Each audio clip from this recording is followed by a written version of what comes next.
Western storytelling loves to use mythology as world building, but it fixates on Greek, Roman, and Norse myths so often that it's easy to forget other parts of the world, like the American South, have plenty of folklore as well. South of Midnight, the new action platformer from Compulsion Games, uses this underrepresented roster of cryptids to great success, telling a heartfelt story centered around a girl and her mother. Its decent combat and platforming are elevated to great heights by stellar visual and musical presentation, resulting in a game I can't stop smiling about. Almost there.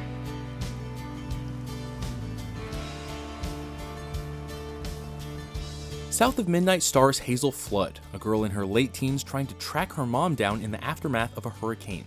Along the way, she discovers she's a weaver, a magical person who can use ethereal strands to fight, traverse, and glimpse visions of the past. Unlockable magical abilities are used for combat traversal and puzzle solving, which is efficient from a gameplay perspective and a narrative one. Every aspect of Hazel's life becomes strange and magical, and she has to learn how to handle it. On her journey, she encounters several mythic creatures from southern folklore and learns the tragic backstories that led to their curses.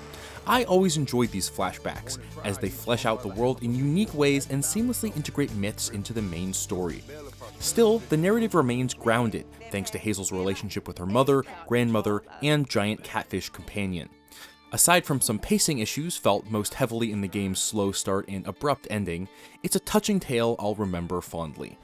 Cutscenes and combat are woven together by linear platforming sequences. Hazel can double jump, glide, grapple, and wall run to traverse the world. You can also head off the beaten path to search for floofs, the game's currency for ability upgrades, but I never found the exploration engaging.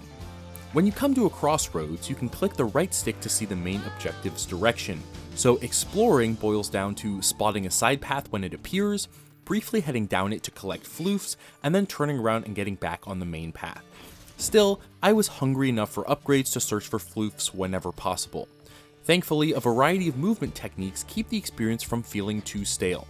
Traversal ultimately feels less like an exciting mechanic in its own right and more like a means to move between beautiful environments, one of the game's highlights. The best elements of South of Midnight are its art and music. Characters are animated with purposefully skipped frames, creating an aesthetic that falls somewhere between Spider-Man Into the Spider-Verse and stop-motion animation. Despite these clear artistic inspirations, South of Midnight stands out with beautifully designed characters, monsters, and environments. It's visually impressive on a technical level as well, earning its spot on modern consoles and PCs. Whether it's the sunbeams streaming across the dirt at sundown or the haunting visuals of an intense boss battle, I was constantly impressed by South of Midnight's gorgeous visuals. The sound design is just as strong, thanks to the inspiration it pulls from the story's setting. The South has a rich musical history, from bluegrass to jazz to folk, and an appropriately varied playlist of genres scores Hazel's journey. A twangy banjo, a rowdy trombone, and a dramatic swell of violins are all equally likely to appear in any given level's soundtrack. Historically, these songs are also the way stories are passed across generations, and South of Midnight plays homage to this with its boss songs. These original tracks play in the background of climactic battles with lyrics pertaining to that moment in the plot, often from the perspective of one of the characters in the battle itself. Cinematic is an adjective used to describe games with grand set pieces or dramatic performances, but these soundtracks are cinematic in a different sense.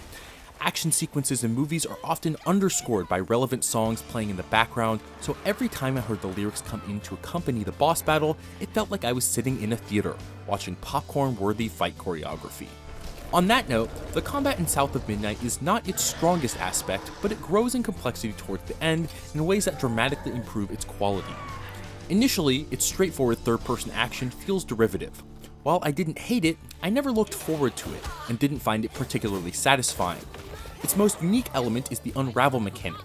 When you defeat an enemy, you can pull apart its lingering spirit, slightly healing Hazel and shaving a few seconds off ability cooldowns. These abilities are unlocked through the story, including one that pushes foes, another that pulls them, and a third that afflicts them with a status called Weave, locking them in place and lowering their defenses. They're useful and should be employed as often as possible, but don't usually feel like game-changing powers. This is not the case by the late game. As each ability is upgraded, it unlocks new conditions to afflict Weave and speed up cooldowns, sometimes erasing them entirely. For example, you can instantly reset the push ability by hitting multiple enemies at once, making a move with a roughly 15-second timer become a part of your regular arsenal. Enhancements like this encourage players to consider positioning and add risk and reward to the powers.